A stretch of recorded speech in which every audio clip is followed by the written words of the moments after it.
ফেব্রুয়ারিতে ত্রয়োদশ জাতীয় সংসদ নির্বাচন। সারা দেশ প্রস্তুত হচ্ছে একটি অবাধ, সুষ্ঠু ও গ্রহণযোগ্য নির্বাচনের জন্য। কি ভাবছেন সাধারণ মানুষ থেকে শুরু করে আগামীর জনপ্রতিনিধিরা, সে কথা জানাতে ডিবিসি নিউজের ইলেকশন এক্সপ্রেস ছুটে যাচ্ছে সব সংসদীয় আসনে। এখন আছে সংসদীয় আসন 130, টাঙ্গাইল 1-এ। সিএসআরএম ডিবিসি ইলেকশন এক্সপ্রেসে আমরা আছি টাঙ্গাইল 1 আসনে। এটি ধনবাড়ী উপজেলা। আমাদের সাথে যুক্ত আছেন এখানকার সাইদুল ইসলাম আপন। আপনাকে স্বাগত জানাচ্ছি। আপনি প্রধান সমন্বয়কারী ধনবাড়ী উপজেলা এনসিপি।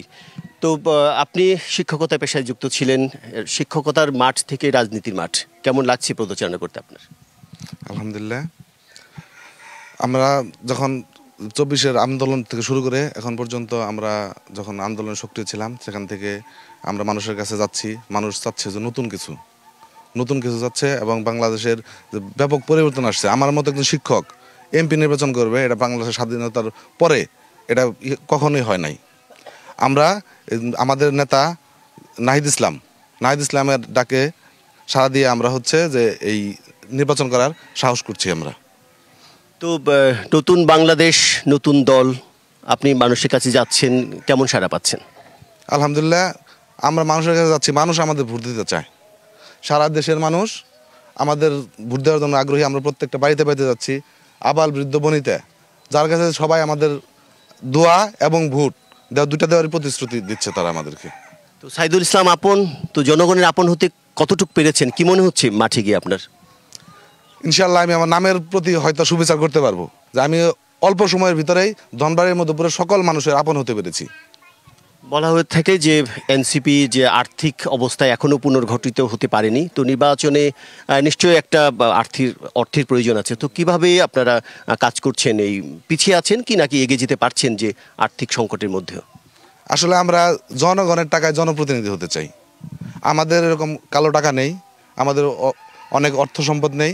আমাদের পাশে জনগণ আছে, জনগণই আমাদের নির্বাচনে খরচ বহন করতেছে। আমি যখন নির্বাচনের জন্য মনোনয়ন কিনতে যাই, দলীয় মনোনয়ন কিনতে যাই, তখন কিছু রিক্সাওয়ালা এসে আমাকে বলে, ভাই আপনার আমার কাছে টাকা নিয়ে যান, নিয়ে গিয়ে আপনি দলীয় মনোনয়ন কিনে নিয়ে আসেন। আমরা নতুন মানুষ চাই। তো আপনার দল গণ অভ্যুত্থানে নেতৃত্ব দিয়েছে, নতুন বাংলাদেশের প্রত্যাশা ছিল, কিন্তু আপনার কি মনে হচ্ছে দেশে মানুষ নতুন বাংলাদেশ পেয়েছে বা কতটুকু? আমার মনে হচ্ছে নতুন বাংলাদেশের যে স্বপ্ন মানুষ দেখেছে সেটা অনেকটাই পূরণ হয়েছে। যদিও আমরা সরকার না, যদি আমাদের বাংলাদেশের জনগণ যদি আমাদের নির্বাচিত করে, আমরা যদি মহান জাতীয় সংসদ যেতে পারি, তাহলে অবশ্যই বাংলাদেশের মানুষের স্বপ্ন আমরা পূরণ করব। আরেকটা বিষয় হচ্ছে যে আমরা বাংলাদেশের যে মালিক জনগণ, আমরা জনগণের মালিকানা ফেরত দেবো ইনশাল্লাহ।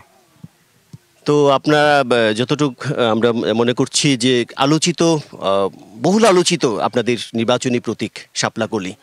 তো শাপলাকলিতে যদি মানুষ ভোট দেয়, সেই মানুষের যে মনের আশাটা ফুল হয়ে ফুটবে কি, আপনি কি মনে করছেন? এটা আমি শতভাগ আশাবাদী যে শাপলাকলি অবশ্যই ফুটবে।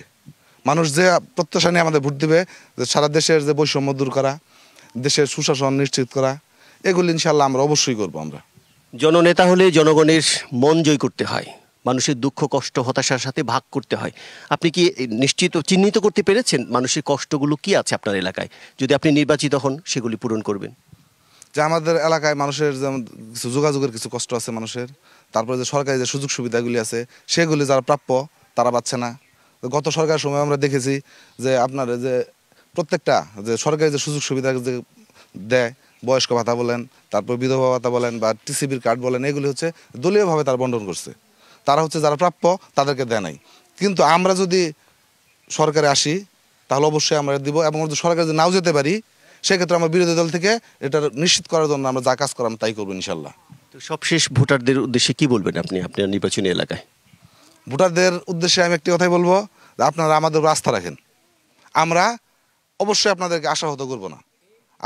আপনাদের সকল আশা আমরা পূরণ করার জন্য আমরা জীবন দিয়ে চেষ্টা করব।